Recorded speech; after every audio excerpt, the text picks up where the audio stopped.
এর মধ্যে কি জাত দেখে ধর্ম দেখে বরাদ্দ করা হয়েছে? ওনাকে প্রশ্ন করুন যে পিডাব্লিউডি ডিপার্টমেন্টকে বা শিক্ষা দপ্তরকে যে 40,000 কোটি টাকা বরাদ্দ করেছে রাজ্য সরকার, এটা কি জাত দেখে ধর্ম দেখে করা হচ্ছে? আর মাইনরিটি ডিপার্টমেন্টের ক্ষেত্রে বিজেপি বাজেট 1575 কোটি টাকা থেকে 682 কোটি টাকা হয়েছে কেন? 56% কমেছে কেন? মাইনরিটিরা ভোট দেয় না বলে? তাহলে এটা কি ভোট দিলে লাড্ডু আর ভোট না দিলে বঞ্চনা? এই প্রশ্নটা করুন। আমি তো ডেটা সোর্স লোকসভায় জমা দিয়েছি, তাকে এই প্রশ্নটা করুন যে রাজ্য সরকার শিক্ষা দপ্তরে 44,000 কোটি টাকা দিচ্ছে, পঞ্চায়েত দপ্তরে 40,000 কোটি টাকার উপর দিচ্ছে, পিডাব্লিউডিকে 6,000 কোটি টাকা দিচ্ছে, যারা লক্ষ্মীর ভাণ্ডার পাচ্ছে, যারা কন্যাশ্রী পাচ্ছে, যারা শিক্ষাশ্রী পাচ্ছে, জাতি দল ধর্ম দেখে দেওয়া হয়? যাদেরকে শিক্ষাশ্রী স্কলারশিপ দেওয়া হচ্ছে জাতি দল ধর্ম দেখে দেওয়া হয়? যাদেরকে বিনামূল্যে রেশন দেওয়া হচ্ছে জাতি দল ধর্ম দেখে দেওয়া হয়? জাতির রাজনীতি করে এরা মুখ থুবড়ে পড়েছে। সুকান্ত মজুমদারের উচিত আত্মবিশ্লেষণ করে বালুরঘাটে যদি 5,000 ভোট বিজেপি কম পেত হেরে যেত, পরের বার আসন ধরে রাখতে পারবে না। আত্মবিশ্লেষণ করুক এবং মানুষ তাকে জিতিয়েছে, বিজেপি তাকে এনডিএ সরকার তাকে মন্ত্রী করেছে, তার উচিত বাংলার জন্য কি করেছে গত 9 মাসে শ্বেতপত্র প্রকাশ করে তিনি আগে প্রমাণ দিন। এই প্রশ্নটা করুন। Sir, in the recently concluded Delhi elections हमने देखा है कि कांग्रेस और अगर आप एक साथ चुनाव लड़ती तो क्या बीजेपी को हराया जा सकता था? देखिए, ये तो उनका इंटरनल असेसमेंट है, तो उनका इंटरनल मैटर है। मुझे लगता है कि भाई आप चाहे अकेले लड़ो साथ में लड़ो, पब्लिक अगर आपके साथ है। मैं आपको एक उदाहरण देता हूँ, जैसे बंगाल में we have said this categorically in the past that we continue to be a part of the India Alliance for the larger and the bigger interest, but Congress को अगर भाई कोई सीट शेयरिंग फॉर्मूला उनको दिखता नहीं है या वो वे फॉरवर्ड उनको एक्सप्लोर करना नहीं है, तो we will go ahead and we will fight the elections on our own might and terms. और हमने अकेला चुनाव लड़ा, हम तो यहाँ नहीं हारे। भाई जहाँ पे आपका ताकत है, बीजेपी का एक खास बात है कि बीजेपी लोगों को गलत समझाने में माहिर है। अब बीजेपी ने ये बता दिया कि भाई केजरीवाल 5 साल तक तो थे ही, 2012 से 13 से उनका सरकार है, 20 साल में भी 2020 में भी कोविड के पहले वो चुन के आए, 5 साल हो गया उसने कुछ किया नहीं। अब आम आदमी पार्टी वाले ने कुछ हद तक अनसक्सेसफुल इसलिए रहा क्योंकि उनका जो फेक नैरेटिव है या गलत प्रचार है उसको काउंटर नहीं कर पाया कि भाई एक चुने हुए सरकार को आपने काम करने ही नहीं दिया। मान लीजिए मैं अगर यहाँ से 5 कदम दूर चला जाऊँ तो आप लोगों को मेरा बात सुनाई नहीं देगा, बूम पकड़ेगा ही नहीं। तो अगर आप मुझे मुख्यमंत्री के रूप में चुने हो तो मुझे तो वो संसाधन चाहिए ताकि मैं काम कर पाऊँ। 2023 में बीजेपी ने ऑर्डिनेंस करके प्रदेश की सरकार और दिल्ली की सरकार का सारा पावर ले लिया। अब इसको आपको जनता को समझाना पड़ेगा, जनता को गुमराह कर दिया। ये प्रयास उन्होंने बंगाल में भी किया था कि भाई हम तो सेंटर से पैसा भेज रहे हैं, तृणमूल वाले पैसा आप तक पहुंचने नहीं दे रहे। बीजेपी ने यही दावा किया था। हमने भाई कहा आपने अगर पैसा भेजा है तो 4 साल का वाइट पेपर रिलीज कर दीजिए।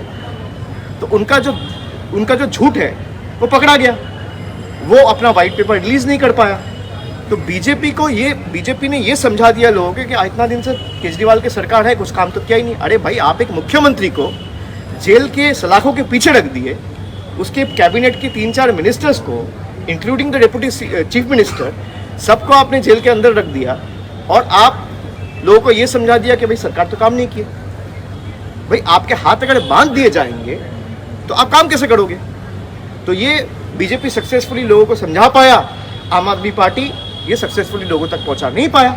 ये उनका व्यर्थता है। तो मुझे नहीं लगता है कि अगर अलायंस एक साथ लड़ते उसका बहुत महत्व होता। हाँ, 2-4-5 सीटों में ज़रूर फर्क पड़ता, बट दिल्ली का लोगों को ये लगा था कि भाई एक चेंज ज़रूरी है, चाहे नतीजे कुछ भी आए। मतलब डेमोक्रेसी में you have to respect the mandate of the people, चाहे वो आपको पसंद हो चाहे वो आपको पसंद ना हो। कि मुझे हरा दिया तो ये मतलब नहीं है कि भाई लोग गलत हैं। People in a democracy are never wrong, लोग कभी गलत नहीं होते। आपने लोगों तक पहुंचने में हो सकता है प्रयास किया लेकिन अनसक्सेसफुल रहे। आप अगर लोगों को ठीक से वही चीज़ें आप पहुंचा पाते, जैसे मनरेगा में यहाँ पे बीजेपी के सारे नेता मंत्री, देश के बड़े मंत्री आए, बोले मनरेगा का पैसा तो हमने छोड़ दिया है। अब भाई हम 50 लाख लोगों के पास गए, उनके साथ उनको दिखाया, उनको समझाया, उनसे चिट्ठी लिखवाया, फिर दिल्ली गया, हमारे ऊपर दिल्ली में हमला हुआ। तो हम लोगों को बताए कि भाई देखो, आपका पैसा प्रदेश की सरकार रोक के नहीं रखा है, सेंट्रल गवर्नमेंट रोक के रखा है, और जो अभी तक रुकी हुई है। तो लोगों ने जवाब दिया कि नहीं दिया? दिया। तो आप अगर लोगों को समझाने में सक्सेसफुल रहे तो लोग आपके साथ रहेंगे। तो मुझे लगता है इस हार से सीखना चाहिए और आगे और मजबूती से कैसे लोगों तक पहुंचे, संसाधन और मजबूत कैसे किया जाए, उस पर प्रयास करना चाहिए। क्या 26 में तृणमूल अकेली लड़ेगी बंगाल में ठीक है, चुनाव? वो तो बोल ही दिया ना दीदी ने, और हम लोग तो अकेले ही लड़े हैं। 26 तो अभी 1 साल बाकी है। हम लोग 21 में अकेले लड़े हैं, हम लोग 24 में अकेले लड़े हैं, हम लोग 19 में अकेले लड़े हैं, हम लोग 14 में अकेले लड़े हैं, हम लोग 16 में अकेले लड़े हैं। और अकेला लड़के हम लोग शानदार प्रदर्शन किया है, तो अकेले ही लड़ेंगे। BJP says that they will win with huge margin in 2026 after they have got Delhi, Odisha. नहीं, वो तो बीजेपी ने 2020-21 में ही बोला था कि will get 200 seats in Bengal, इस बार 200 पार। बीजेपी ने तो ये भी कहा था कि बंगाल में हम 30 सीट जीत के आएंगे।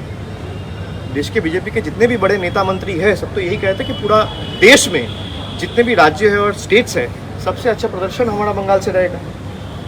और जहाँ उनका 18 सीट था वो 12 हो गया। कहने और करने में बहुत फर्क है। कहने में कुछ भी दावी करें, कहने में आप 294 को 294 बोलते, उसमें क्या है? মুখ্যমন্ত্রী অভিযোগ করছে 2026 ভোটের আগে বিভিন্ন বিধানসভায় 25 থেকে 30 হাজার লোক বাইরের রাজ্য থেকে এখানে আসছে, অনলাইনে আধার কার্ড এটা করেছে, এটা দিল্লিতে করেছে। আমি কেন বলছি, আপনি যদি দেখেন ভোটের মেশিনারি যারা সিরিয়াসলি করে তারা এটা বুঝতে পারবে যে দিল্লিতে আপনি যদি দেখেন ভোটার তালিকায় গত মানে 2024 লোকসভা নির্বাচন থেকে শুরু করে বিধানসভা দিল্লি নির্বাচন, মানে জুন, জুলাই, আগস্ট, সেপ্টেম্বর, অক্টোবর, নভেম্বর, ডিসেম্বর, জানুয়ারি, এই যে 8 মাসে 4 লক্ষ লোকের নাম নথিভুক্ত করা হয়েছে বাড়তি, যেটা গত 14 বছরে হয়নি। এটা তো হয়েছে। এবার এটা যারা ধরুন লড়াই করছে, এক্ষেত্রে বিজেপির সাথে লড়াই ছিল আম আদমি পার্টি হয়তো সেটা ধরতে পারেনি। আমি যেটা বললাম যে কিছু কিছু জায়গায় নিশ্চিতভাবে ওরা মানুষের কাছে সঠিক তথ্যটা পরিবেশন বা মানুষের কাছে পৌঁছাতে পারেনি, বক্ষম হয়েছে। এটা তো স্বাভাবিকভাবে তাদের ব্যর্থতা, তো অস্বীকার করার জায়গা নেই। কিন্তু এটা অনেক জায়গায় হয়েছে, যেমন নিউ দিল্লি অ্যাসেম্বলি কনস্টিটিউয়েন্সিতে বিধানসভায় আপনি যদি দেখেন যে 2020 নিরিখে প্রায় 20,000 ভোটার কমে গেছে, মানে ভোটার লিস্টে 20,000 ভোটার কমে গেছে। আবার কিছু কিছু জায়গায় 30,000 ভোটার বেড়ে গেছে একটা বিধানসভায়। এরকম দিল্লিতে যে 70টা বিধানসভা রয়েছে, সব মিলিয়ে প্রায় 4 লক্ষ 4.5 লক্ষ লোকের নাম এক্সট্রা নথিভুক্ত করা হয়েছে, এবং সেটা 7-8 মাসের ব্যবধানে। এটা আমার কাছে খুব একটা জেনুইন বলে মনে হয় না। তাহলে কমিশনের ভূমিকা নিয়ে কি বলবেন? কমিশনের ভূমিকা আপনারা তো দেখেছেন সবাই। কমিশনের ভূমিকা নিয়ে যত কম বলা যায় তত ভালো, গলা বিশ্রাম পাবে।